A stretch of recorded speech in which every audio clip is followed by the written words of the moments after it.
എവിടുന്നാണ് നിങ്ങളൊക്കെ ഖുർആൻ പഠിച്ചത്? ഇതെന്ത് വർത്തമാനമാണ് നിങ്ങൾക്ക് ഈ പറയുന്നത്? സാധാരണ പൊതുജനം തെറ്റിദ്ധരിച്ചുകൊണ്ടാണ് ജീവിക്കുന്നത്. നേരെന്താണ് എന്ന് പൊതുജനത്തിൽ നിന്ന് മനസ്സിലാവുന്നത്. എന്തുകൊണ്ട് ഇരുട്ട് കലക്കി കൊടുക്കാണ് ഇന്നും മൗലവിമാർ, മുസ്ലിയാർ എന്ന നാമധാരികൾ. എന്നിട്ട് ജനം വഞ്ചിതരാണ്. വഅതസിമു ബിഹബിലില്ലാഹി ജമീഅൻ അല്ലാഹു പറഞ്ഞിട്ടില്ലേ? അല്ലാഹു തആല പറഞ്ഞ മുത്തനബിയോടല്ലേ? മുത്തനബി പറഞ്ഞ സഹാബത്തിനോടല്ലേ? സഹാബത്ത് ആരെയാടാ കൂട്ടിപ്പിടിച്ച്? കൂട്ടിപ്പിടിക്കേണ്ടാത്ത ആരെങ്കിലും കൂട്ടിയിട്ടുണ്ടോ? മുസ്ലിങ്ങൾ തന്നെയല്ലേ ഖവാരിജ്? അവരോടല്ലേ മരണം വരെ യുദ്ധം ചെയ്ത് സയ്യിദുനാ അലി റളിയല്ലാഹു അൻഹു? അവരല്ലേ അലി റളിയല്ലാഹു അൻഹു കൈത്തർത്ത് കൊന്നത്? മുസ്ലിം നാമധാരികളല്ലേ സയ്യിദുനാ ഉസ്മാൻ ബിൻ അഫ്ഫാനെ കൊന്നത് റളിയല്ലാഹു അൻഹു? അവരുദ്ദേശിച്ച പല കാര്യം ഉസ്മാൻ നടത്തി കൊടുക്കൂല. ഇതെന്താ? മുസ്ലിം നാമധാരികളല്ലേ സക്കാത്ത് നിഷേധിച്ചത്? അവരോടല്ലേ യുദ്ധത്തിന് പോയത് സയ്യിദുനാ സിദ്ദീഖ്?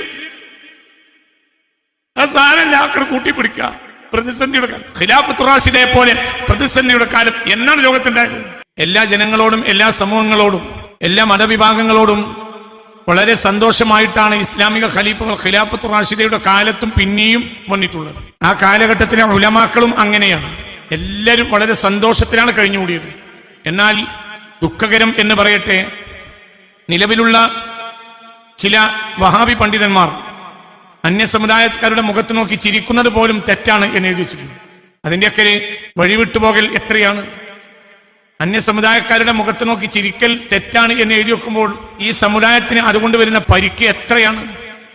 ഒന്നത് തെറ്റാണ്, രണ്ട് സമുദായങ്ങൾ തമ്മിൽ ഭിന്നിപ്പിക്കലാണ്. സലഫി വഹാബി പണ്ഡിതന്മാർ ഈ അടുത്ത കാലത്ത് ചെയ്തു കൂട്ടിയ രചനകൾ മാനവരാശിക്ക് തന്നെയും ഭീകരമായ നഷ്ടമാണ് വരുത്തി വെച്ചിട്ടുള്ളത്. അപ്പോൾ നമ്മൾ യഥാർത്ഥ പണ്ഡിതരിലേക്ക് തിരിച്ചു പോകേണ്ടി വരും. ആ യഥാർത്ഥ പണ്ഡിതൻ എന്ന് പറയുന്ന ഒരു സമൂഹം ഇന്ന് ഒരു അധികാരത്തിന്റെ കീഴിലില്ല. ചില അധികാരങ്ങളുടെ കീഴിൽ അവർ ജീവിക്കുന്നുവെങ്കിലും അവർ അഗണ്യ കോടിയിൽ എറിയപ്പെട്ടിട്ടുണ്ട്. ലോകത്ത് വന്നിട്ടുള്ള 50ഓളം മുസ്ലിം രാജ്യങ്ങളിലും, ഭൂരിപക്ഷ മുസ്ലിം രാജ്യങ്ങളിലും, 50ഓളം വരുന്ന മുസ്ലിം രാജ്യങ്ങളും, മുസ്ലിം ഭൂരിപക്ഷ പ്രദേശങ്ങളിലും, സമ്പൂർണ്ണ അധികാരമുള്ള നാടുകളിലുമെല്ലാം അധികാരം വഹാബികളുടെ കയ്യിലാണ് എന്ന കാര്യത്തിൽ യാതൊരു സംശയവുമില്ല. മലേഷ്യ പോലും, മലേഷ്യ എന്ന് പറഞ്ഞാൽ 90% സുന്നികളുള്ള രാജ്യമാണ്. പക്ഷെ അതേ സമയത്ത് അധികാര സ്ഥാനങ്ങളിലുള്ളവർ മുഴുവനും വഹാബി താല്പര്യക്കാരാണ്. പാകിസ്ഥാൻ എന്ന് പറഞ്ഞാൽ 80% സുന്നികളുടെ രാജ്യമാണ്. പക്ഷെ അതേ സമയത്ത് അധികാരം മുഴുവനും ഒന്നിരിക്കൽ മോഡേണിസ്റ്റുകൾക്കാണ്, അല്ലെങ്കിൽ വഹാബികൾക്കാണ്. അങ്ങനെ വരുമ്പോൾ പ്രശ്നം എന്താണ്? ധീരതയോടെ കാര്യം പറയാൻ പണ്ഡിതന്മാർക്ക് കഴിയാതെ വരും. അങ്ങനെ ധീരതയോടുകൂടെ കാര്യം ഏതെങ്കിലും പണ്ഡിതൻ പറഞ്ഞാൽ ആ പണ്ഡിതനെ നിഷ്കാസനം ചെയ്യപ്പെടും, ആ പണ്ഡിതൻ കൊല ചെയ്യപ്പെടും. മറ്റൊരു രാജ്യത്താണെങ്കിൽ ഇങ്ങനെ ഒരു പ്രസംഗം നടക്കാനുള്ള സാധ്യത പോലും ഇല്ല. എന്തൊക്കെയാണെങ്കിൽ പോലും ഇന്ത്യ രാജ്യത്ത് ഇപ്പോഴും കാര്യമായി പറയാനുള്ള സാഹചര്യങ്ങൾ നിലനിൽക്കുന്നു എന്നതിൽ നമ്മുടെ രാജ്യത്തിൽ നമ്മൾ അഭിമാനിക്കുകയും നമ്മുടെ രാജ്യത്തിൽ നമ്മൾ സന്തോഷിക്കുകയും ചെയ്യേണ്ടതാണ്. എന്തൊക്കെ സംഭവിച്ചിട്ടുണ്ടെങ്കിലും അത് നാളെയും നിലനിന്ന് കിട്ടട്ടെ എന്ന് നമ്മൾ പ്രാർത്ഥിക്കുകയും വേണം. എന്തുകൊണ്ട്? ഒരു ജനതയ്ക്ക് ആവശ്യം നേരായി പറയാനുള്ള സാധ്യതയും സാഹചര്യവുമാണ്. അത് ഇന്നും ഇന്ത്യ രാജ്യത്ത് നിലനിൽക്കുന്നുണ്ട്, അതിൽ യാതൊരു സംശയവുമില്ല. ഞാൻ ഈ റമളാനിന് മുമ്പ് നടത്തിയ 20ഓളം പ്രസംഗങ്ങൾ ഒരു മുസ്ലിം രാജ്യത്ത് നടത്താൻ സാധ്യതയില്ല. എന്തുകൊണ്ട്? അങ്ങനെയാണ്. പിടിച്ച് ജയിലിലിടും, അല്ലെങ്കിൽ തലവെട്ടിക്കളയും. മുസ്ലിം രാജ്യങ്ങളിലൊന്നും ഇന്ന് 90-100 എന്ന് പറയാവുന്ന രാജ്യങ്ങളിലൊന്നും ഭൂരിപക്ഷ മുസ്ലിം സമുദായത്തിന് നീതി കിട്ടുന്നില്ല. ഭൂരിപക്ഷ മുസ്ലിം സമുദായം എന്നാൽ സുന്നികളാണ്. ലോകത്ത് മുഴുവനും എക്കാലത്തും സലഫികൾ ഞാൻ പറഞ്ഞിട്ടുണ്ട്. വഹാബികൾ പുതിയതായി പേര് സ്വീകരിച്ചൊരു പേരാണ്. എണ്ണയപ്പത്തിന് നെയ്യപ്പം എന്ന് പറഞ്ഞതുപോലെയാണ് ഇന്ന് സലഫിന്റെ പേര് സ്വീകരിച്ചതാണ് സലഫികൾ തികച്ചും വാസ്തവവിരുദ്ധമായ ശൈലിയാണ് പ്രചരിപ്പിച്ചുകൊണ്ടിരിക്കുന്നത്. സലഫികൾ അന്ത്യനാളിന്റെ അടയാളവുമാണ്. അവർ ദജ്ജാൽ വന്നാൽ ദജ്ജാലിന്റെ അനുയായികളായിരിക്കും. വഹാബികൾ സലഫികൾ ദജ്ജാൽ വന്നാൽ ദജ്ജാലിന്റെ അനുയായികളായിരിക്കും. അവർക്കൊരിക്കലും രക്ഷപ്പെടാൻ കഴിയില്ല. അള്ളാഹുവിനെ പ്രേമിക്കുന്ന ആരെങ്കിലും അതിന് രക്ഷപ്പെട്ടാൽ അവർക്ക് രക്ഷപ്പെടാം. ഞാൻ എന്നാൽ കഴിഞ്ഞ സത്യം തുറന്നു പറഞ്ഞിരിക്കുന്നു. സലഫികൾ ഇന്ന് ലോകത്ത് സലഫികൾ എന്ന പേരിൽ അറിയപ്പെട്ട വഹാബികൾ, അവരാണ് സലഫികൾ, ആധുനിക സലഫികൾ. അവർ ദജ്ജാലിന്റെ അനുയായികളാണ്. അവരിൽ ഒരു അംശം പോലും സത്യം നിലനിൽക്കുന്നില്ല. അവരുടെ തൗഹീദല്ല, അവരുടെ റിസാലത്തെ കുറിച്ചുള്ള ബോധം യഥാർത്ഥ റിസാലത്ത് അല്ല. ഖുർആനിനെ പറ്റിയുള്ള അവരുടെ ബോധം ശരിയല്ല, തെറ്റാണ്. ഹദീത്തുകളെ കുറിച്ചുള്ള അവരുടെ വീക്ഷണങ്ങൾ 100% തെറ്റാണ്. എന്താ 100%? അവർക്ക് ഇഷ്ടമുള്ളത് മാത്രം ഹദീത്തായി സ്വീകരിക്കുകയും ബാക്കിയുള്ളത് തള്ളിക്കളയും ചെയ്യുകയാണ്. മാനവരാശിയുടെ മുന്നിൽ ഇന്ന് മുസ്ലിങ്ങൾ അഭിമുഖീകരിക്കുന്ന ഒരേ ഒരു പ്രശ്നം, രണ്ടാമത്തെ പ്രശ്നം മുസ്ലിമീങ്ങൾക്കില്ല.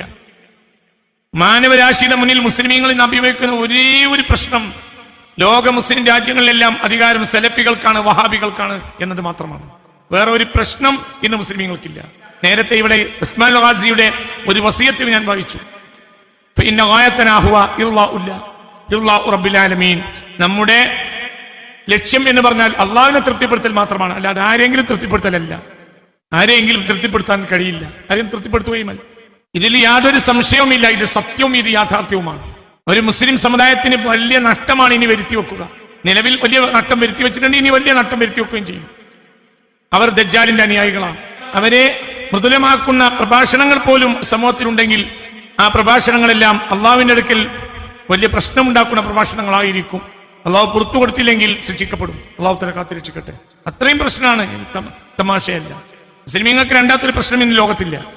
നല്ല ആളുകളെ ഇല്ലാതെയാക്കിയിട്ട് തമ്മാടികളും കള്ളുകുടിയന്മാരും കഞ്ചാവലിയന്മാരും അള്ളാഹുവിനെ ഭയപ്പെടാത്തവരും മുത്തഖീങ്ങൾ അല്ലാത്തവരും ധനാട്യന്മാരും പണം കൊണ്ട് പണ്ടാടുന്നവരും ധൂർത്തന്മാരും അള്ളാഹുവിനെ അറിയാത്തവരും മുത്തനബി അറിയാത്തവരും കസേരയിൽ കയറിയിരിക്കുകയും അവർക്ക് ദുനിയാവിന്റെ പണ്ഡിതന്മാര് കൊയലൂത്ത് നടത്തി കൊടുക്കുകയും ചെയ്തുകൊണ്ടിരിക്കുന്നതാണ് ഇന്ന് മുസ്ലിം ലോകത്തെ ഒരു പ്രശ്നം.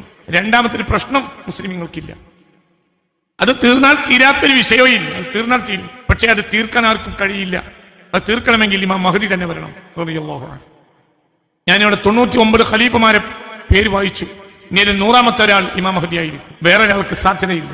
കാരണം ആ വിധത്തിൽ സലഫികൾ ആകുന്ന വഹാബികൾ വെളിച്ചത്തെ ഇരുട്ടാക്കി കഴിഞ്ഞിട്ടുണ്ട്. വെളിച്ചത്തെ മൂടി വെച്ച് അവർ ഇരുട്ടാക്കി കഴിഞ്ഞിട്ടുണ്ട്. ഇരുട്ടിനെ അവർ വെളിച്ചമാക്കി വ്യാഖ്യാനിക്കുകയും ചെയ്തിട്ടുണ്ട്. ഞാൻ ഈ പറയുന്നത് സത്യമാണോ എന്ന് വിചാരിച്ചെങ്കിലും നിങ്ങളൊരു ഗവേഷണം നടത്തി. നിങ്ങൾ എന്നെ വിടി, നിങ്ങൾ ഇത് വെച്ചൊരു ഗവേഷണം നടത്തി. ഞാൻ പറയുന്നത് സത്യമാണോ എന്ന് വെച്ചിട്ടൊരു ഗവേഷണം നടത്തി. നമ്മൾ എന്തിനേയും പഠിക്കേണ്ടത് പഠിക്കുകയും തെറ്റിനെ തെറ്റായി കാണിക്കുകയും ചെയ്യണം. തെറ്റിനെയും വിമർശിക്കണം. ഞാൻ ഈ കസേരയിൽ ഇരുന്ന് നിങ്ങൾക്കറിയാലോ, ഈ പ്രഭാഷണങ്ങൾക്കിടയിൽ ഞാൻ അംഗീകരിക്കുന്ന പ്രസ്ഥാനങ്ങളെ തന്നെ വിമർശിക്കാറുണ്ട് ചിലപ്പോൾ. എന്തുകൊണ്ട്? തെറ്റിനെ അംഗീകരിക്കാൻ കഴിയില്ല. അതിനകത്ത് ഞാൻ പ്രസ്ഥാനത്ത് പുറത്തു പോയാലല്ല, പ്രസ്ഥാനത്ത് പുറത്തു പോയിട്ടില്ല. പക്ഷേ നിലവിലുള്ള സാഹചര്യങ്ങളോട് പൊരുത്തപ്പെടാൻ കഴിയില്ല. അത് മാത്രമാണ്. എന്നതുപോലെ നിങ്ങൾക്കൊരു ഗവേഷണം നടത്തിക്കൂടെ? നിങ്ങൾക്കൊരു ഗവേഷണം നടത്തിക്കൂടെ? ഒരു ഗവേഷണം നടത്താമല്ലോ. മുസ്ലിം സാമൂഹിക സംഘശക്തിയും രാഷ്ട്രീയ സംഘശക്തിയും നിലനിൽക്കണമെന്ന് ആഗ്രഹിക്കുകയും അതിനുവേണ്ടി 20 കൊല്ലം പ്രസംഗിക്കുകയും ചെയ്ത ഒരാളാണ് ഞാൻ. പക്ഷെ അതേ സമയത്ത് പല കാര്യങ്ങളിലും യോജിക്കാൻ കഴിയാത്ത ഒരാളാണ്. അതെന്തുകൊണ്ട്? ആ പ്രസ്ഥാനത്തെ വലിച്ചെറിയല്ല, പകരം അതിനെ ശുദ്ധീകരിക്കുന്ന പ്രവർത്തനമാണ്. അത് സ്വകാര്യമായി പറഞ്ഞിട്ട് കാര്യമില്ല എന്ന് മനസ്സിലാക്കിയിട്ടുണ്ട്. സ്വകാര്യമായി ഞാൻ പലരോടും പറഞ്ഞിട്ടുണ്ട്, കാര്യമില്ല. അതുകൊണ്ട് സമൂഹത്തിൽ അതിനെ തെറ്റുബോധ്യപ്പെടുത്തും. അതേ സമയത്ത് ആ കാര്യം ഇവിടെ നിലനിൽക്കേണ്ടതുണ്ട് എന്ന നിലയ്ക്കെങ്കിലും നിലവിലുള്ള വഹാബി സലഫികൾക്ക് ഒരു വിമർശനാത്മകമായ പഠനം ഈ വിഷയത്തിൽ നടത്തിക്കൂടെ? നിങ്ങൾക്ക് അങ്ങനെ നിങ്ങൾ ഇന്ന വിടി നിങ്ങൾ വിമർശനാത്മകമായ ഒരു പഠനം നടത്തി നിങ്ങളുടെ പ്രസ്ഥാനത്തിൽ, എന്നിട്ട് നിങ്ങൾ നേര് വിളിച്ചിട്ട് കൊണ്ടുവരി, നിങ്ങൾക്ക് സത്യം ബോധ്യപ്പെടും. മുസ്ലിം ലോകത്ത് ഇന്നൊരൊറ്റ പ്രശ്നമേ ഉള്ളൂ, അത് സലഫികൾ മാത്രമാണ്, അഥവാ വഹാബികൾ. രണ്ടാമത്തെ പ്രശ്നം മുസ്ലിം ലോകത്തില്ല, ഒരൊറ്റ പ്രശ്നമേ ഉള്ളൂ. ആ പ്രശ്നം പരിഹരിച്ചാൽ പരിഹരിക്കാത്ത ഒന്നുമില്ല. നമ്മൾ എന്തിനേയും എന്ത് കേട്ടാലും അതിനെ വ്യാഖ്യാനി കുറച്ച് ആളുകളുണ്ട്. എന്തും വ്യാഖ്യാനിക്കും, എന്തിനേയും വ്യാഖ്യാനിക്കും. മുസ്ലിം എന്ന പേരുണ്ടായാലും അവരൊക്കെ അങ്ങനെ നമ്മൾ കൂട്ടിപ്പിടിക്കുക. ദജ്ജാൽ മുസ്ലിം എന്ന പേരിൽ വന്നാൽ അവനെ നമ്മൾ സ്വീകരിക്കണം. ഇതൊക്കെ ഹബീബായ റസൂലുള്ളാഹി സ്വല്ലല്ലാഹു അലൈഹി വസല്ലമയുടെ ഹദീസുകൾ പഠിച്ച ആളുകൾക്ക് അറിയാലോ ഇങ്ങനത്തെ വിഭാഗങ്ങളൊക്കെ ഇവിടെ ഉണ്ടാവുന്നുണ്ട്. സ്വഹാബത്ത് അവരെ കൂട്ടിപ്പിടിച്ചിട്ടില്ലല്ലോ. ലോകത്ത് വഹദത്തുൽ മുസ്ലിമീനെ ഏറ്റവും പഠിപ്പിച്ചു കൊടുത്തത് 4 ഖലീഫമാർക്കാണ് മുത്തു മുഹമ്മദ് മുസ്തഫ. എന്നിട്ട് ആ മുത്തു മുഹമ്മദ് മുസ്തഫാന്റെ അനുയായികൾ എല്ലാവരും കൂട്ടിപ്പിടിച്ചിട്ടില്ലല്ലോ. സിദ്ദീഖുൽ അക്ബർ എല്ലാവരും കൂട്ടിപ്പിടിച്ചിട്ടില്ല. തെറ്റുകാർക്കെതിരെ യുദ്ധം ചെയ്തിട്ടുണ്ട് സയ്യിദുനാ സിദ്ദീഖ്. തെറ്റുകാരെ തെറ്റുകാരായി കണ്ടിട്ടുണ്ട്, അവരെ കൂട്ടിപ്പിടിച്ചിട്ടില്ല. നിങ്ങൾ എവിടുന്ന ഖുർആൻ പഠിച്ചത്? പുതിയ കുറെ രാഷ്ട്രീയക്കാർ ഖുർആൻ പഠിപ്പിക്കുക, എല്ലാവരും ഒരുമിച്ച് നിൽക്കലല്ലേ? ഞാൻ ഈ പറയുന്നത് ഹക്കിന്റെ നാവാണ്, ഇതിൽ യാതൊരു താല്പര്യമില്ല ഹക്കല്ലാതെ. ഈ വഅ്തസിമു ബിഹബ്ലില്ലാഹി ജമീഅൻ എന്ന ഈ ആയത്ത് നിങ്ങൾക്കോ നിങ്ങൾ ഉസ്താദിനോ അല്ലല്ലോ, ഇത് മുസ്ലിം പഠിപ്പിച്ച സ്വഹാബത്തിനല്ലേ. ആ സ്വഹാബത്തിൽ നേതാവല്ലേ സയ്യിദുനാ അലിയുൽ മുർത്തള റളിയല്ലാഹു അൻഹു. ആരെ കൂട്ടിപ്പിടിച്ച്? എന്താണ് മനസ്സിലാക്കാത്തതിലൊക്കെ? നിനക്കാളൊരു പ്രതിസന്ധി എന്തെന്ന് ലോകത്തുള്ളത്? ലോകത്തെ ഏറ്റവും പ്രതിസന്ധി ഉണ്ടാ മുസ്ലിങ്ങൾക്ക് പ്രതിസന്ധി ഉണ്ടായ ഒരു കാലഘട്ടം സയ്യിദുനാ അലിയുൽ മുർത്തളയുടെ കാലഘട്ടമാണ് റളിയല്ലാഹു അൻഹു. അകത്തും പുറത്തും ശത്രുക്കൾ അഴിഞ്ഞാടേ ചെയ്തു. ലോകം കണ്ട മഹാനായ നേതാവ് സയ്യിദുനാ അലിയുൽ മുർത്തള റളിയല്ലാഹു. നിങ്ങളിപ്പോ വഅതസിമു ബിഹബ്ലില്ലാഹി ജമീഅൻ പറയാം. എന്നിട്ട് എല്ലാ പ്രശ്നങ്ങളുള്ള ആ പ്രശ്നങ്ങളെ നേരിടാൻ ആരെങ്കിലും ഒരുങ്ങാണെങ്കിൽ അവർക്കെതിരെ പറയുന്നത് വഅതസിമു ബിഹബ്ലില്ലാഹി ജമീഅൻ എന്ന് പറയുന്നത് സാധുക്കളായ നാടന്മാരെ തെറ്റിദ്ധരിപ്പിക്കുക. ഈ ആയത്ത് അള്ളാഹുവിന്റെ ഹബീബ് ലോകത്ത് വഹീദു, നിങ്ങൾ യോജിച്ച് നിൽക്കണം, യോജിച്ച് നിർത്തണം എന്ന് ആയത്ത് മുത്തനബി പഠിപ്പിച്ച സ്വഹാബത്തിനല്ലേ? ഈ സ്വഹാബത്തിൽ ഏതാവല്ല സയ്യിദ്ന അലി റളിയല്ലാഹു അൻഹു. ഈ അലി റളിയല്ലാഹു അൻഹു എന്തായത്? ഈ എതിരാളികളോട് യുദ്ധത്തിന് പോയില്ലേ? മരണം വരെ ആ എതിരാളികളല്ലേ അലി റളിയല്ലാഹു അൻഹു കൊന്നത്? അലി റളിയല്ലാഹു അൻഹു കൊന്നത് ആരാ? മുസ്ലിം നാമധാരികളല്ലേ? എന്തുകൊണ്ട് അവരെ ഒരു സെക്കൻഡ് പോലും നിൽക്കാതെ അവരോട് സമരം ചെയ്തു, യുദ്ധം ചെയ്തു സയ്യിദ്ന അലി റളിയല്ലാഹു അൻഹു? എന്താണ് ഇതൊക്കെ മനസ്സിലാക്കാത്തത്? എന്താണ് ഈ സാധാരണക്കാരായ പൊതുജനത്തെ തെറ്റിദ്ധരിപ്പിക്കുന്നത്? എവിടുന്നാണ് നിങ്ങളൊക്കെ ഖുർആൻ പഠിച്ചത്? ഇതെന്ത് വർത്തമാനമാണ് നിങ്ങൾക്ക് ഈ പറയുന്നത്? സാധാരണ പൊതുജനം തെറ്റിദ്ധരിച്ചുകൊണ്ടാണ് ജീവിക്കുന്നത്. നേരെന്താണ് എന്ന് പൊതുജനത്തിൽ നിന്ന് മനസ്സിലാവുന്നത്. എന്തുകൊണ്ട് ഇരുട്ട് കലക്കി കൊടുക്കാണ് ഇന്നും മൗലവിമാരും മുസ്ലിയാർ എന്ന നാമധാരികൾ. എന്നിട്ട് ജനം വഞ്ചിതരാകും. വഅതസിമു ബിഹബ്ലില്ലാഹി ജമീഅൻ അല്ലാഹു പറഞ്ഞിട്ടില്ലേ? അല്ലാഹു തആല പറഞ്ഞ മുത്തനബിയോടല്ലേ? മുത്തനബി പറഞ്ഞ സഹാബത്തിനോടല്ലേ? സഹാബത്ത് ആരെയാടാ കൂട്ടിപ്പിടിച്ച്? കൂട്ടിപ്പിടിക്കേണ്ടാത്ത ആരെങ്കിലും കൂട്ടിയിട്ടുണ്ടോ? മുസ്ലിങ്ങൾ തന്നെയല്ലേ ഖവാരിജ്? അവരോടല്ലേ മരണം വരെ യുദ്ധം ചെയ്ത് സയ്യിദ്ന അലി റളിയല്ലാഹു അൻഹു? അവരല്ലേ അലി റളിയല്ലാഹു അൻഹു കൈത്തർത്ത് കൊന്നത്? മുസ്ലിം നാമധാരികളല്ലേ സയ്യിദ്ന ഉസ്മാൻ ബിൻ അഫ്ഫാനെ കൊന്നത് റളിയല്ലാഹു അൻഹു? അവരുദ്ദേശിച്ച പല കാര്യം ഉസ്മാൻ നടത്തി കൊടുക്കൂല. ഇതെന്താ? മുസ്ലിം നാമധാരികളല്ലേ സക്കാത്ത് നിഷേധിച്ചത്? അവരോടല്ലേ യുദ്ധത്തിന് പോയത് സയ്യിദ്ന സിദ്ദീഖ്? ആ സാരല്ല, ആക്കടെ കൂട്ടിപ്പിടിക്കുക. പ്രതിസന്ധിയുടെ കാലം, ഖിലാഫത്തുർ റാഷിദയെ പോലെ പ്രതിസന്ധിയുടെ കാലം എന്നാണ് ലോകത്തുണ്ടായത്? ലോകത്തെ ഏറ്റവും പ്രതിസന്ധി ഉണ്ടായത് സയ്യിദ്ന സിദ്ദീഖിന്, സയ്യിദ്ന ഫാറൂഖിന്, സയ്യിദ്ന ഉസ്മാൻ ബിൻ അഫ്ഫാൻ, സയ്യിദ്ന അലി ഇബ്നു മുർത്തദ. അവരൊന്നും വെള്ളിക്കരണ്ടി വെച്ച് നടക്കല്ലേ ഇത്? അവരൊന്നും സോപാനത്തിൽ കട്ടിൽ കട്ടി ആട്ടുകട്ടിൽ ഉറങ്ങല്ലേ ഇത്? പ്രശ്നങ്ങൾ കൊണ്ട് നെരിപ്പോടുകളായി ജീവിക്കരുത്. എന്നിട്ട് അവര് ആരെയും കൂട്ടിപ്പിടിച്ചില്ല. അവർ ധീരമായി മുന്നോട്ട് പോയി. സത്യമില്ലാത്തൊരു കാര്യം സ്വീകരിച്ചില്ല. വെള്ളിയാഴ്ച ജുമാക്ക് വരെ ജനങ്ങളെ ഒരുമിച്ച് കൂട്ടിയിട്ട് കണ്ട തോന്നിയാസങ്ങൾ പറഞ്ഞു കൊടുത്താൽ എന്താകും മുസ്ലിയാക്കന്മാരുടെ അവസ്ഥ? എവിടേക്കാ പോണത്? ഒരു ആയത്തൊരു ഹദീത്തോ കാണുമ്പോൾ അതെങ്ങനെയാണ് സ്വഹാബത്തിനെ കാണേണ്ടത്? എവിടെ എന്താ രീതി എന്ന് ആലോചിക്കണ്ടേ? ആധുനിക ഖവാരിജാണ് വഹാബിയത്ത് എന്ന് ഇമാം സാബി വരെ എഴുതിയില്ലേ? അതോ ഇവരെക്കാൾ വലിയ ആളാണോ മൗലവി മുസ്ലിങ്ങൾ? ഇമാം സാബി റളിയല്ലാഹു അൻഹു എഴുതിയില്ലേ ഖവാരിജാണിത്? ഖവാരിജ് എന്ന് പറഞ്ഞാൽ എന്താ? അവരോട് യുദ്ധം ചെയ്യൽ നിർബന്ധമല്ല. ഒരു മുസ്ലിം രാജ്യം, യഥാർത്ഥ മുസ്ലിം രാജ്യം അവരോട് യുദ്ധം ചെയ്യണം. ഇന്ന് ചെയ്യുന്നില്ല. എന്തുകൊണ്ട്? എല്ലാവരും അധികാരത്തിൽ അവരാണ്. ഇന്ന് ഖവാരിജാണ് മുസ്ലിം ലോകം ഭരിച്ചുകൊണ്ടിരിക്കുന്നത്. ഒക്കെ ഖവാരിജ. എന്തുകൊണ്ട്? ഖവാരിജാണ് എന്ന് ആരെ പറഞ്ഞു? അത് ഇമാം സാബി പറഞ്ഞിട്ടുണ്ട് റളിയല്ലാഹു അൻഹു. ഒരു ഖവാരിജ ഇത് ഇവര് ഖവാരിജാണ് ഇമാം സാബി പറഞ്ഞിട്ടുണ്ട് റളിയല്ലാഹു അൻഹു. ഇമാം ഷെർവാനി പറഞ്ഞിട്ടുണ്ട്. ഇമാം ഇബ്നു അബീദി പറഞ്ഞിട്ടുണ്ട്. മഹാനായ ഇമാം ശാരിയാത്തി പറഞ്ഞിട്ടുണ്ട് റഹ്മത്തുള്ളാഹി അലൈഹി. ശൈഖുന ശംസുൽ ഉലമ പറഞ്ഞിട്ടുണ്ട് റഹ്മഹുല്ലാഹ്. അവരൊക്കെ പറഞ്ഞിട്ടുണ്ട്. അതെ നോക്കേണ്ട ബാധ്യത എനിക്കുള്ളൂ. വളരെ ചിന്തിക്കണം. ഈ പറയും മുസ്ലിം ലോകത്ത് നിന്നൊരു പ്രശ്നമേ ഉള്ളൂ. അത് സലഫികൾ അഥവാ വഹാബികൾ ചെയ്ത പ്രശ്നം മാത്രമാണ്. വേറെ പ്രശ്നം മുസ്ലിങ്ങൾക്ക് ഇപ്പൊ ഇല്ല. ഖിലാഫത്ത് തകർത്തത് അവരാണ്. മക്കായും മദീനയും തകർത്തത് അവരായി. തകർക്കപ്പെട്ട മക്കയും തകർക്കപ്പെട്ട മദീനയാണ്. ഇങ്ങനെയായിരുന്നില്ല മുസ്ലിം ലോകം കണ്ട മക്കയും മുസ്ലിം ലോകം കണ്ട മദീനയും. ഇങ്ങനെയായിരുന്നില്ല. ഇന്ന് തകർക്കപ്പെട്ട മക്കയാണ്, ഇന്ന് തകർക്കപ്പെട്ട മദീനയാണ്. ഇതിന്റെയൊക്കെ അടിസ്ഥാനങ്ങളെ പഠിക്കണം. അപ്പൊ ഇതൊക്കെ വളരെ ഗൗരവമായി നമ്മൾ ചിന്തിക്കണം. നാട്ടിൽ നന്മ നിലനിൽക്കണം. നമുക്കൊക്കെ ഇവിടെ നമ്മൾ മുസ്ലിമീങ്ങളാണ്. നമ്മൾ ലക്ഷ്യം അള്ളാഹിനെ പൊരുത്തപ്പെടിക്കണം. ഇത് അന്യ സമുദായങ്ങളെ ഭിന്നിപ്പിക്കും മുസ്ലിങ്ങളുമായി. അതിൽ നിന്ന് വർഗീയത വളരെ സ്വാഭാവികല്ലേ? ഖിലാഫത്ത് റാഷിദയുടെ കാലത്ത് വർഗീയതല്ലല്ലോ. 14 നൂറ്റാണ്ട് കാലം ഇല്ലാത്ത വർഗീയതയാണ് ഇപ്പൊ പൊട്ടിയത്. എന്തുകൊണ്ട്? വഴിവിട്ട രചനകൾ നടത്തി മുസ്ലിം നാമധാരികളായ സലഫി പണ്ഡിതന്മാർ. തെറ്റായ വ്യാഖ്യാനം ഖുർആൻ അങ്ങനെ വ്യാഖ്യാനമില്ല. ഖുർആനിന്റെ പേരിൽ ഇവർ നടത്തിയ തെറ്റായ വ്യാഖ്യാനങ്ങൾ അന്യ സമുദായക്കാരുടെ മുഖത്ത് നോക്കി ചിരിക്കുന്നത് പോലും തെറ്റാണ് എന്ന് സലഫി പണ്ഡിതന്മാർ എഴുതി വെച്ചിട്ടുണ്ട്. ആധുനിക സലഫികൾ അഥവാ വഹാബികൾ ഇല്ലാന്ന് ശരിക്കാൻ കഴിയോ? തെളിവ് ഞാൻ ഹാജരാക്കും. ഒരു ചിരി മാത്രമല്ല, ബന്ധപ്പെട്ട എല്ലാ കാര്യങ്ങളും അവരുമായി ആശറത്ത്, അവരുമായി കൂട്ടുബന്ധപ്പെടൽ, സഹകരിക്കൽ, ഇതെല്ലാം ഇവരാണ് ഇന്ന് ആധുനിക മുസ്ലിം ലോകത്തെ അറിയപ്പെട്ട പണ്ഡിതന്മാർ.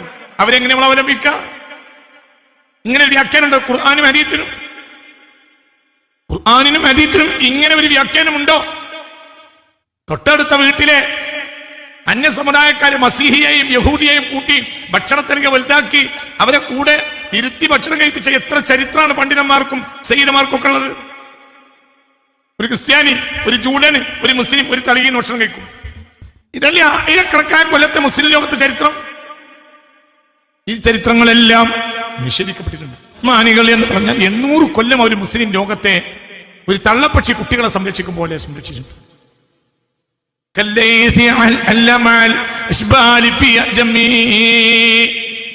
നബി സല്ലല്ലാഹു അലൈഹി വസല്ലമയെ പറ്റി പറഞ്ഞില്ലേ, അതിന്റെ വാരിസ്യങ്ങളാണ് അവര്.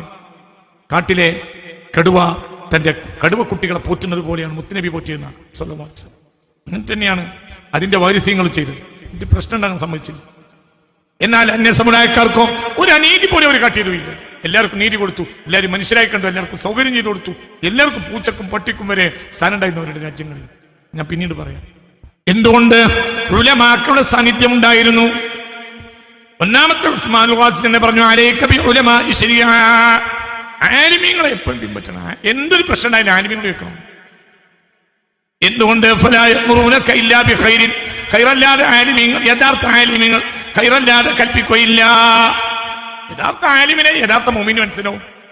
യഥാർത്ഥ ആലിമെ എങ്ങനെ മനസ്സിലാക്കാം? ഒരു മുഅ്മിനാണെങ്കിൽ നിനക്ക് യഥാർത്ഥ ആലിമിനെ മനസ്സിലാവും.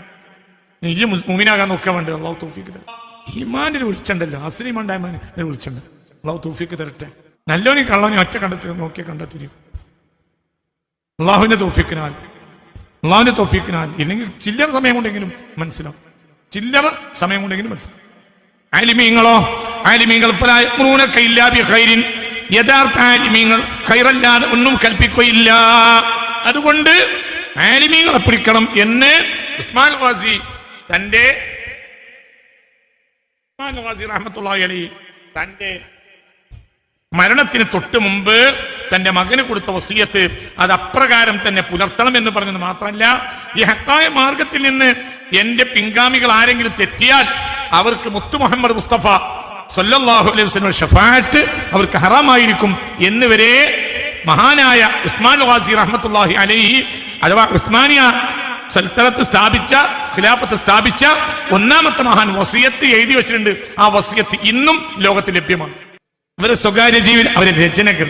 ഇൻഷാ അല്ലാഹ് ആദ്യത്തെ ആള് ഒരു ജീവിത രീതി, ഒരു നിത്യജീവിത രീതി. ഒന്ന് ഉസ്മാൻ ഒന്നാമൻ തന്നെ ഫഖദ് കാന മുവക്കിലൻ ഇലാ ഉലമാഇദ്ദീൻ, അലിമീങ്ങളോട് വക്കാലത്താക്കി അവരെ ഏൽപ്പിച്ചിട്ടല്ലാതെ ഒരു കാര്യം ഉസ്മാൻ ഖാസി ചെയ്യാറില്ല. എന്ത് ചെയ്യുകയാണെങ്കിലും ആലിമീങ്ങൾ ഫത്വ കൊടുക്കണം. വക്കാന യുഹീതുന ബിൽ അമീരി, ഒരു ആലിമീങ്ങളുടെ വൃന്ദം എപ്പോഴും അമീറിനെ ചുറ്റിപ്പറ്റി ഉണ്ടാവും. അവരെ കൂടെ കൂട്ടി കൊടുക്കുക. അനിൽ മർഇ ലാ തസ്അൽ വസൽ അൻ ഖരീനിഹി, ഒരാളെ പറ്റി അറിയാൻ അയാളെ കൂടെയുള്ളവരെ അറിഞ്ഞാൽ മതിയാവും. ഉലമാഉദ്ദീൻ ആലിമീങ്ങളെല്ലാം യുഹീതുന, ഒരു ചുറ്റി നിൽക്കും ബിൽ അമീരി, അമീറിനെ. അമീർ എവിടെ പോകുകയാണെങ്കിലും അമീറിനെ തൊട്ട് പരിസരത്ത് ആരുണ്ടാവുക? ആലിമീങ്ങൾ ഉണ്ടാവും. ആര്? ഉസ്മാൻ ഖാസി റഹ്മത്തുള്ളാഹി അലൈഹി. ഇതുകൊണ്ട് ഇപ്രകാരം തന്നെ ചെയ്യണമെന്ന് തന്റെ മകനായ ഓർഖാൻ വസിയത്ത് കൊടുക്കുകയും ചെയ്തു. വസിയത്ത് ഞാൻ വായിക്കുന്നില്ല, എന്നല്ലേ വായിച്ചു.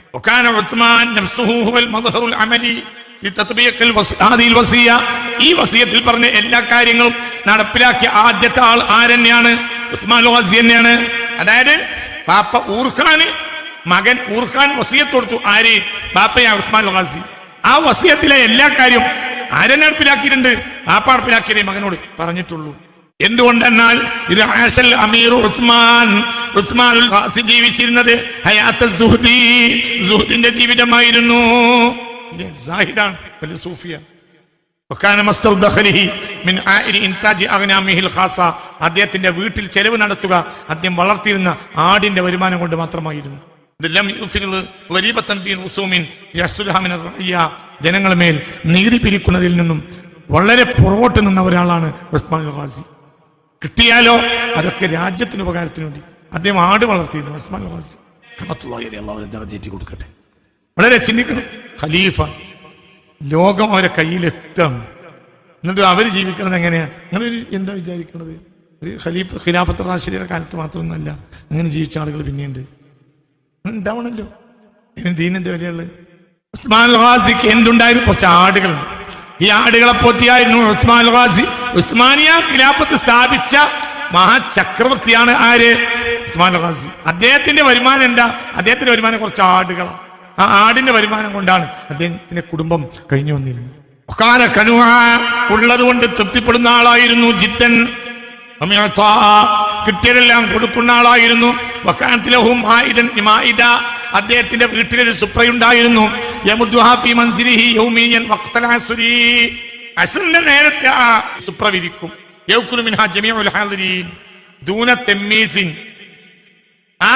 ആ സുപ്രൻ വിരിക്കും അസർ നിസ്കാരം കഴിഞ്ഞാൽ അദ്ദേഹത്തിന്റെ വീട്ടിൽ. ആരുടെ? ഉസ്മാൻ ഗാസി, ആദ്യത്തെ ഖലീഫയുടെ, ആദ്യത്തെ രാജാവിന്റെ. അതിലോ അതിലാണ് ഇരിക്കും. ആര്? മുതലാളിയോ ദരിദ്രനോ വ്യത്യാസമില്ല. മുസ്ലിമാണോ ക്രിസ്ത്യാനിയാണോ എന്ന വ്യത്യാസം ഇല്ല. അവിടുന്ന് ഇവിടുക്കുള്ള ദൂരത്തര മുസ്ലിം ക്രിസ്ത്യാനിന്റെയും ജൂതന്റെയും മോട്ടോ നോക്കി ചിരിക്കൽ വരെ തെറ്റാൻ എഴുതിയിട്ടുണ്ട്. ആധുനിക വിഡ്ഢികൾ. എങ്ങനെ ഒരു സമുദായം നന്നോ? വളരെ ഇവരെയൊക്കെ അധികാരത്തിന് ഒഴിവാക്കിയിട്ട് ലോകത്തിന് ധർമ്മമുള്ള സത്യസന്ധതയുള്ള ആളുകൾ അധികാരം ഏറ്റെടുക്കണം. അത് എന്നാലേ പ്രശ്നം പരിഹരിക്കുള്ളൂ. പക്ഷെ നടക്കുമോ? നടക്കൂല. എന്തുകൊണ്ട്? അതിന് മാത്രം കാര്യം. ക്യാൻസർ കൊല്ലിലെത്തിപ്പോയി. അല്ല, എന്ത് വേണം? നടക്കൂലേ? എത്ര ആള് വരണം?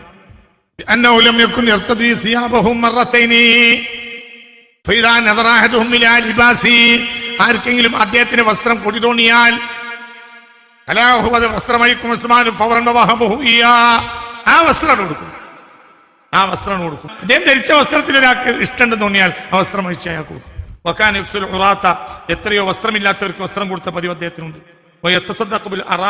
വിധവകള്, രാജ്യത്തെ വിധവകള്, അവർക്കൊക്കെ രാജാവിന്റെ പ്രത്യേകമായ പണം പോവുകയും അദ്ദേഹവരെയൊക്കെ പോറ്റുകയും ചെയ്തിരുന്നു. താരീഖ് രേഖപ്പെടുത്തിയിട്ടുണ്ട്. എന്ത്?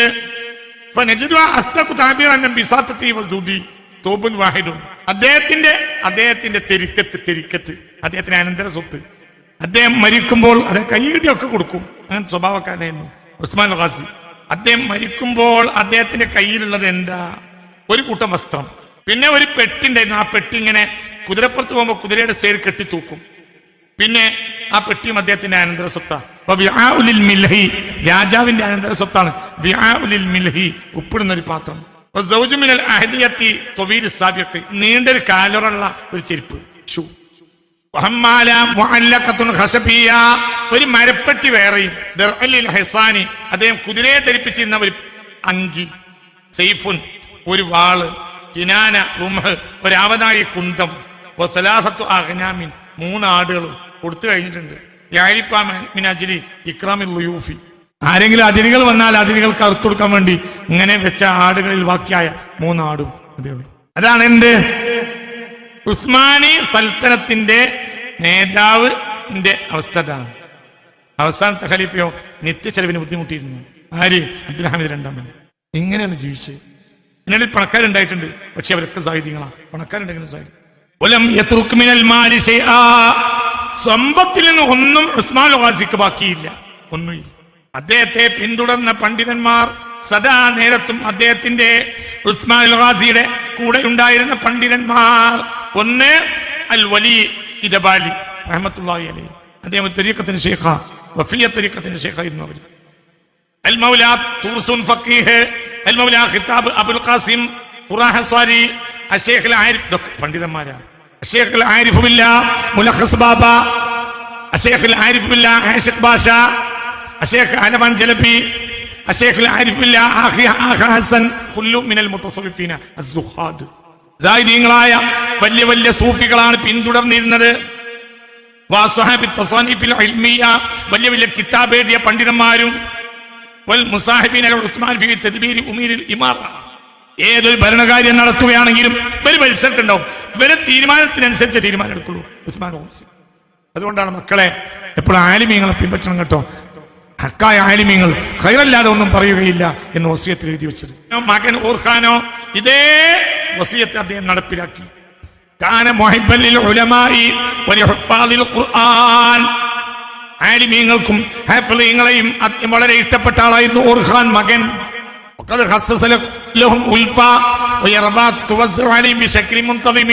അതായത് അവർക്കൊരു പ്രത്യേക സ്റ്റേറ്റ്മെന്റ് പണ്ഡിതന്മാർക്ക് മാസം മാസം ആലിമീങ്ങൾക്ക് ഒരു സ്റ്റേറ്റ്മെന്റ് ഉണ്ടാവും, രാജാവ് കൊടുക്കും. ഓർഖാൻ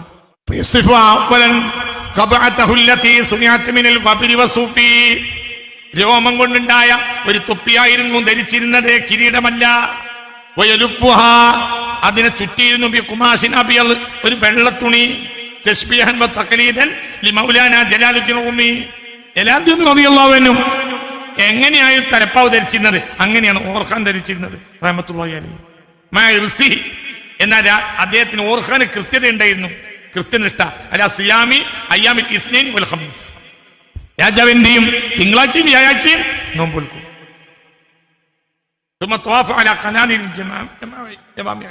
അദ്ദേഹം നാട്ടിലുണ്ടെങ്കിൽ അദ്ദേഹം എന്ത് ചെയ്യും? വിളക്കുകളുടെ മേൽ ചുറ്റും വൈകുന്നേരമാകുമ്പോൾ സ്വയം കത്തിക്കാൻ വേണ്ടി പള്ളിയിൽ ആദ്യം എത്തുക ഓർഖാനായിരിക്കും.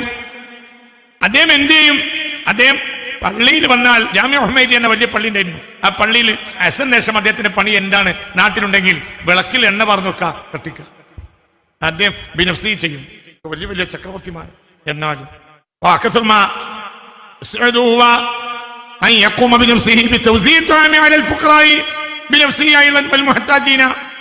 ആവശ്യക്കാർക്ക് വീട്ടിൽ ഭക്ഷണ തളിക വെക്കും, ആവശ്യക്കാർക്ക് സ്വന്തം കൈ കൊണ്ടെടുത്തവരെ ഭക്ഷിപ്പിക്കും. അദ്ദേഹത്തിന്റെ പേരമകനായ ഓർഖാന്റെ പേരമകനാണ് മുഹമ്മദ് ഒന്നാമൻ. എന്താ മുഹമ്മദ് ഒന്നാമനെ പറ്റി താരീഖിൽ പറയുന്നത്? അദ്ദേഹം എമ്പാടു ഖൈർ ചെയ്ത ആളാണ്.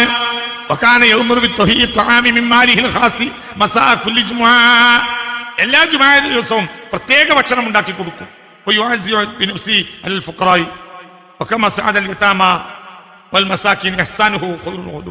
അറ്റല്ലാത്ത ആളുകൾ അദ്ദേഹത്തിന്റെ ഭക്ഷണം കൊണ്ട് ജീവിച്ച ആളുകൾ ഉണ്ടായിരുന്നു. അടുത്ത രാജാവാണ് മുറാദ് അവൽ. ഞാൻ ചില രാജാക്കന്മാരെ ചരിത്രം പറയാം. ജലാലുദ്ദീൻ റൂമിയെ വലിയ ഇഷ്ടമുള്ള മഹാനായിരുന്നു. അവരെ താരീഖ് വായിച്ചിട്ട് അവരെ അപ്പോഴത്തേനും ജലാലുദ്ദീൻ റൂമിയൊക്കെ മരിച്ചു പോയിട്ടുണ്ട്. പക്ഷേ അതനുസരിച്ച് ജീവിക്കുള്ളൂ. ആര്? മുറാദ് ഒന്നാമൻ. സൂഫികൾക്കൊരു സഭയുണ്ടായിരുന്നു അവരുടെ നാട്ടിൽ. ആ സഭയുടെ നേതാവ് അദ്ദേഹമായിരുന്നു. സൂഫികൾ ഒരു അരപ്പട്ട കെട്ടിയും, പഴയ കാലത്ത് സൂഫികൾ ഒരു അരപ്പട്ട കെട്ടും. ആ അരപ്പട്ട അദ്ദേഹം കെട്ടിയിരുന്നു. വലിയ വലിയ ഹദ്യ കിട്ടിയാൽ സ്വന്തം എടുത്തു വെക്കൂല. പ്രത്യേകിച്ച് സ്വന്തം മകനായ ബായസീദിന്റെ വിവാഹത്തിന് അദ്ദേഹത്തിന് ഹദ്യകൾ വന്നു. ആ ഹദ്യകളെല്ലാം സൂഫികൾക്ക് ഫുഖറാക്കൾക്ക് വീതിച്ചു കൊടുത്തു. ഒന്നും എടുത്തു വെക്കാത്ത സ്വഭാവക്കാരനായി. പിൽക്കാലത്തെ മഹാനാണ് മുറാദ് രണ്ടാമൻ. മുറാദ് രണ്ടാമന് സുൽത്താനുൽ ഹക്കീം എന്ന് സ്ഥാനപ്പേരാണ്. മുറാദി എന്നൊക്കെ അദ്ദേഹത്തിന് പേരുണ്ട്. എന്റെ വലിയ കവിത എഴുത്തുകാരനാണ്. അള്ളാഹു റസൂലിനെ പ്രശംസിച്ച് എമ്പാട് കവിത എഴുതും രാജാവ്. ഒരു കവിത ഞാൻ നിങ്ങൾക്ക്, അബ്ദുൽ ഹാമിദ് ഒന്നാമന്റെ കവിത ഞങ്ങളെന്ന് കേൾപ്പിക്കും. മുത്തുനബിയെ പറ്റി എഴുതിയ. അദ്ദേഹത്തിന് മുറാദ് രണ്ടാമന് അബുൽ ഖൈർ എന്നും പേരുണ്ട്.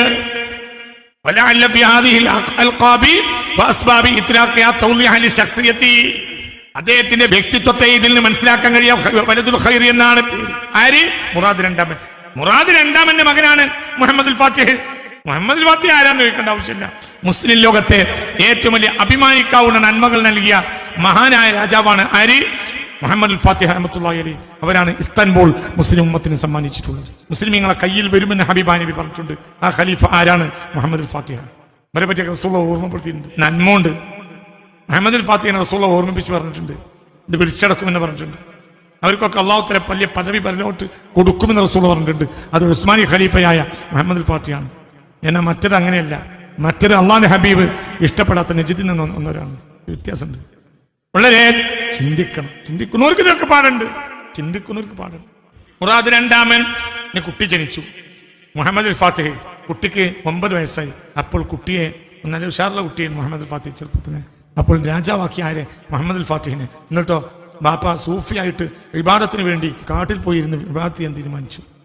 ചില ദിവസം കുട്ടിയെ പരിശോധിച്ചപ്പോഴത്തേന് കുട്ടി ഭയങ്കര ഉഷാറ് കൂടി. അപ്പോൾ മന്ത്രിമാർ വന്ന് പറഞ്ഞു, ഈ ഉഷാറ് കൂടിയ വലിയ പ്രശ്നം ഉണ്ടാവും. മുഹമ്മദുൽ ഫാത്തിഹ് 9ാമത്തെ വയസ്സ് രാജാവായി. രാജാവായ ഉടനെ പട്ടാളക്കാരോട് പറഞ്ഞു, നമുക്ക് കോൺസ്റ്റാന്റിനോപ്പിൾ പിടിച്ചടക്കണം. രാജാവാരാ? 9 വയസ്സുള്ള കുട്ടി. അപ്പോൾ മന്ത്രിമാർ വന്ന് രാജാവിനോട്, മുറാദ് രണ്ടാമനോട് പറഞ്ഞു, 9 വയസ്സായ കുട്ടി ഞങ്ങളെ കൊണ്ടുപോകണം എവിടേക്ക്? കോൺസ്റ്റാന്റിനോപ്പിൾ എന്ന് പറഞ്ഞാൽ അന്ന് റോമിന്റെ കേന്ദ്രമാണ്. ലോക ചരിത്രത്തിലെ ഒരു മഹാത്ഭുതമാണ് കോൺസ്റ്റാന്റിനോപ്പിൾ പിടിച്ചടക്കിയത്. അപ്പൊ എന്തേലും വാപ്പ അധികാരം തിരിച്ചു വാങ്ങി. വീണ്ടും വാപ്പന് രാജാവായി. പിന്നെ വാപ്പ മരിച്ചിട്ടാണ് മുഹമ്മദ് ഫാത്തി രാജാവാണ് 23-ാമത്തെ വയസ്സിൽ. എന്നിട്ട് ചെയ്ത ആദ്യത്തെ പണിയും തന്നെ കോൺസ്റ്റാന്റിനോപ്പിൾ പിടിച്ചടക്കി. കോൺസ്റ്റാന്റിനോപ്പിൾ പിടിച്ചടക്കി എന്ന് പറഞ്ഞ സംഭവം ഒരു വയലിൽ പറഞ്ഞു തീർക്കാൻ കഴിയില്ല. അത് ഭയങ്കര സംഭവം. അത് സംഭവം എന്ന് പറഞ്ഞാലൊരു സംഭവം. മുറാദ് രണ്ടാമൻ ഒപ്പിട്ടു ബിയദിഹി, തന്റെ കൈ കൊണ്ട് തന്നെ, വസിയഖത തനാസുലിഹി അനിൽ അർശി, ഞാൻ അധികാരം ഒഴുകിയാണ്, ലി വലിയാദി, മകൻ അധികാരം കൊടുക്കാണ്. എത്ര മകന് വയസ്സ്? 9. ലിയഖ്ലിയഹു, താൻ ചെലവഴിക്കാൻ വേണ്ടി, ബഖിയത ഉംരിഹി, തന്റെ ബാക്കിയുള്ള ജീവിതം, ഫി ഖൽവതിഹി, ഏകാന്തതയിൽ, ബഈദൻ അനിൽ ആസിമ, തലസ്ഥാനത്ത് നിന്നൊക്കെ വിട്ടുപോയിട്ട്, മുതഅബ്ബിദൻ മുതബത്തില, ഇബാദത്തിലും അള്ളാഹുവിൽ ലയിച്ചുകൊണ്ട് അങ്ങനെ കഴിഞ്ഞുകൂടാൻ ഒരു അവസരം വേണ്ടി കാട്ടുപോകാൻ തീരുമാനിച്ചു. ആര്? മുറാദ് രണ്ടാമൻ. എന്താ അവർക്ക് കാട്ടുപോകാൻ തീരുമാനിക്കാൻ കഴിയുന്നത്? അവർ സുഖം ആസ്വദിച്ചിട്ടില്ല. സുഖം ആസ്വദിച്ചവർക്ക് കാട്ടുപോകാനോട്ട് കഴിയൂല. നമുക്ക് കാട്ടുപോയിക്കൂടെ? നമുക്ക് കാട്ടുപോകാം, പക്ഷെ എന്നും മന്തിയാണ് എത്തിച്ചേരേണ്ടത്. ഇന്നത്തെ സൂഫികൾക്ക് കാട്ടുപോകാൻ കഴിയും, പക്ഷെ നേരെ വൈകുന്നേരമായ എന്താവണം? മന്തിയാണ് എത്തിക്കണം. പിന്നെ ഇറച്ചി പൊറാട്ടി നേരെ മുറിക്കുന്ന അവ എത്തിക്കണം. പിന്നെ അവർ കാട്ടിലെ അങ്ങനെ റാഹത്തായി. പിന്നെ കാട് നല്ലതുമാണ്. എന്തുകൊണ്ട്? നാടിന് പ്രശ്നമല്ല, സാധനങ്ങൾ കിട്ടും ചെയ്യും. ആധുനിക സൂഫികള് കാട്ടിൽ പോകാൻ തീരുമാനിച്ചാൽ നേരത്തെ നമ്മൾ മന്തി എത്തിച്ചു കൊടുക്കേണ്ടി വരും. അതാണ് പ്രശ്നം. ഇവരോ മുറാദ് രണ്ടാമൻ കാട്ടുപോയി, കാട്ടുപോകാൻ തീരുമാനിച്ചു. പക്ഷേ മന്ത്രിമാർ തടഞ്ഞു. ഞാൻ കാട്ടുപോകരുന്നു. എന്നോട് കാട്ടുപോകാൻ കഴിഞ്ഞു.